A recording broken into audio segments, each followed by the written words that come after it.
Moi, indigne fils de Ouest, j'envoie cette vidéo au président Alassane Ouattara. Envoyez cette vidéo-là au président Alassane Ouattara parce qu'en tant qu'un petit fils de l'Ouest, en tant qu'un petit queret de Pangolo, il y a une petite fils au président Alassane Ouattara que les élections qui auront lieu en octobre 2025. Aucun queret de l'Ouest va aller donner sa voix. Que d'Ivoire, Alassane Ouattara sera candidat. Et non seulement il fait une faute, comme priver la porte, en allant faire un quart et un mandat. Je souhaite que, humblement, la sagesse vous habite pour que vous choisissez un candidat à côté. La Côte d'Ivoire retient son souffle. À moins de 4 mois d'une élection présidentielle décisive, le pays semble glisser lentement mais sûrement vers une zone de turbulence politique majeure. Ce qui devait être une simple transition démocratique s'annonce aujourd'hui comme une épreuve de force, une confrontation brutale entre pouvoir et opposition, entre volonté de continuité et soif de rupture, entre institutions verrouillées et rues prêtes à s'embraser. Hier 3 juin, la manifestation des militants du PDC-RDA à Abidjan a donné le ton. Une foule dense, déterminée bravant les forces de l'ordre pour exiger que le nom de leur leader, Tidjane Thiam, soit réinscrit sur les listes électorales. Un acte symbolique mais lourd de sens, car dans ce contexte, toute exclusion d'un candidat majeur est perçue comme une tentative d'élimination politique. Nous voulons la candidature de Tidjane Thiam pour venir arranger les Ivoiriens, pour venir mettre de l'ordre dans notre pays parce qu'aujourd'hui notre pays est érangé. On ne sait plus où on en est. C'est drôle. J'appelle la communauté internationale. Il ne pas valider une élection quand tu vas ici. Ça, c'est déjà me câbler. Il ne pas valider une élection aussi sans qu'il se fasse. J'appelle la communauté internationale à assumer tout ce qui se passe en courant du voie. Rien ne va en courant du voie. On ne peut s'exprimer, on ne peut pas parler. On est dans un pays de dictature. Un pays de dictature. N'est pas normal. On veut marcher. Regardez tout ce qu'ils ont mis. Pourquoi ils ont fait ça? Ils le croient à bien pour nous intimider. Et dans un pays où les blessures du passé sont encore béantes, une telle démarche pourrait être l'étincelle de trop. Mais ce n'est là qu'un début. L'ancien président Laurent Gbagbo, toujours charismatique et capable de mobiliser les foules, prépare lui aussi une série d'actions. Son entourage évoque des appels à la désobéissance civile, des grèves générales, des marches nationales. Donc je vais laisser ça. Oh. Oh. Et nous commissaires les 3 qui rampent. Je ne peux plus la faire de ça. Mais nous allons aller aux élections. Nous allons aller aux élections. Charles Bleu Goudet, son fidèle compagnon de lutte, affût également son discours et annonce des jours de mobilisation. Quant à Guillaume Soro, toujours en exil mais omniprésent dans les réseaux, il reste un facteur d'imprévisibilité.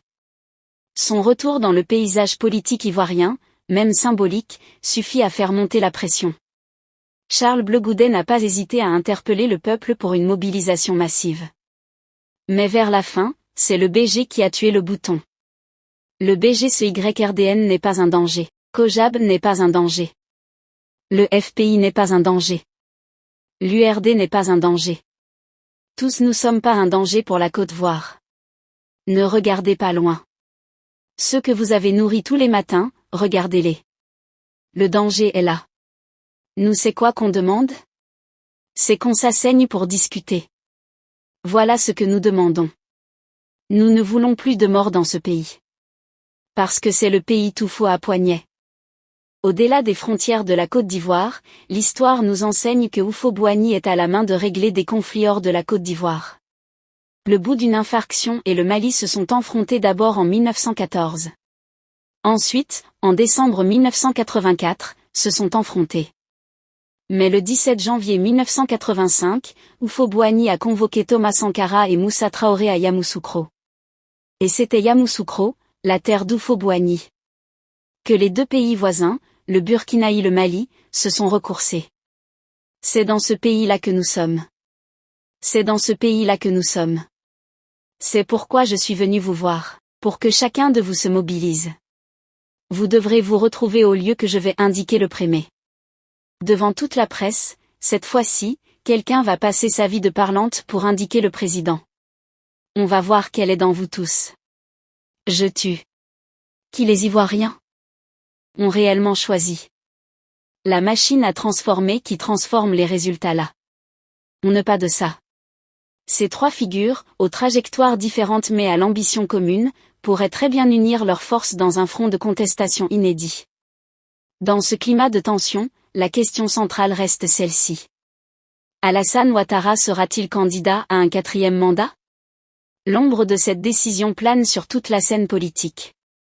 Le président, au pouvoir depuis 2011, maintient le suspense. Ses partisans affirment qu'il est le seul capable de garantir la stabilité et de poursuivre les grands chantiers économiques. Mais ses opposants, eux, y voient une confiscation du pouvoir, un déni des règles démocratiques, une dérive autoritaire. L'idée même d'un 4e mandat enflamme les débats dans les quartiers populaires, dans les universités, dans les diasporas. Qui se passe en Côte d'Ivoire, l'histoire récente du pays a montré que les élections, loin d'être un simple exercice électoral, sont souvent le théâtre de confrontations violentes. Et les Ivoiriens n'ont pas oublié les drames de 2010, les morts, les exils, les prisons. Mais à la différence des précédentes échéances, cette fois-ci, un élément nouveau s'invite dans l'équation, la militarisation silencieuse du pays. Des rumeurs persistantes font état de la constitution d'une force parallèle, une sorte d'armée secrète, aux ordres directs du palais présidentiel. Une unité composée d'éléments triés sur le volet, loyaux au chef de l'État, formés discrètement, financés en dehors des circuits traditionnels. Leur rôle?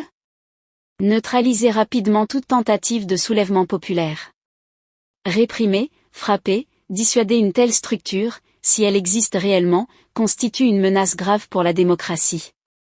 Car elle transforme le débat politique en terrain de guerre. Elle substitue le dialogue par la violence. Et surtout, elle fait peser une inquiétude profonde sur l'ensemble de la société civile. Les signaux d'alerte sont nombreux. À l'intérieur du pays, des régions entières vivent dans une atmosphère de méfiance. Des préfets durcissent les consignes. Des réunions politiques sont interdites. Des militants sont arrêtés. Sur les réseaux sociaux, la censure se fait plus visible, les comptes critiques sont suspendus, les internautes traqués. Des journalistes, quant à eux, affirment être suivis, intimidés, parfois menacés de mort. Ce climat de peur généralisée rappelle les heures sombres de certaines dictatures africaines. Et dans les chancelleries occidentales, l'inquiétude grandit. Certains diplomates évoquent déjà un risque de basculement. Des coups de téléphone circulent, des notes confidentielles sont rédigées. La communauté internationale redoute une explosion. Une nouvelle crise ivoirienne, avec son cortège de morts, de réfugiés, de destruction. Mais ce qui rend la situation encore plus dangereuse, c'est que chaque camp semble persuadé de sa légitimité absolue. Le pouvoir se croit investi d'une mission salvatrice, maintenir la paix, éviter le chaos, garantir l'ordre. L'opposition, elle, se voit comme le dernier empare contre la dérive monarchique, le seul espoir pour une véritable alternance.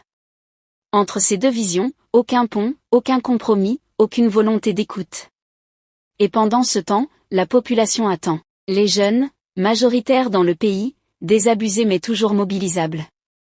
Les femmes, souvent premières victimes des violences, mais aussi premières à marcher, à protester, à espérer. Les anciens, qui regardent avec tristesse ce pays qu'ils ont tenté mais replongé dans les incertitudes.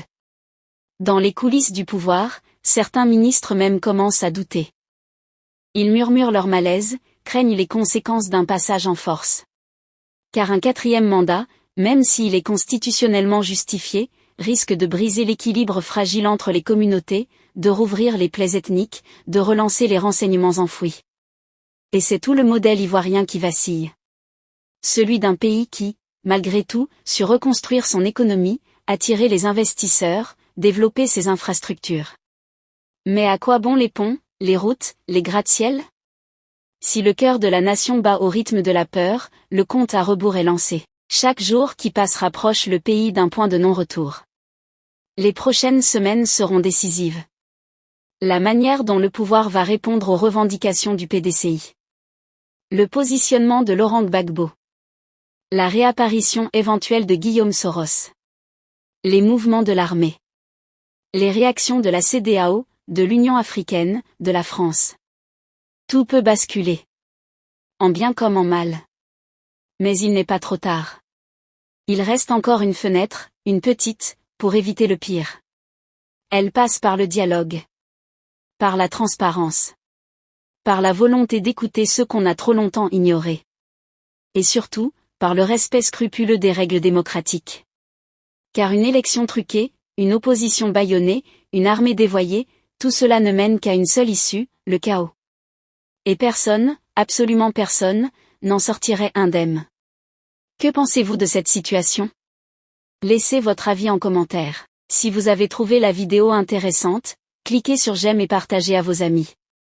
Mais n'oubliez pas de vous abonner et de cliquer sur la cloche de notification pour ne pas rater mes prochaines vidéos.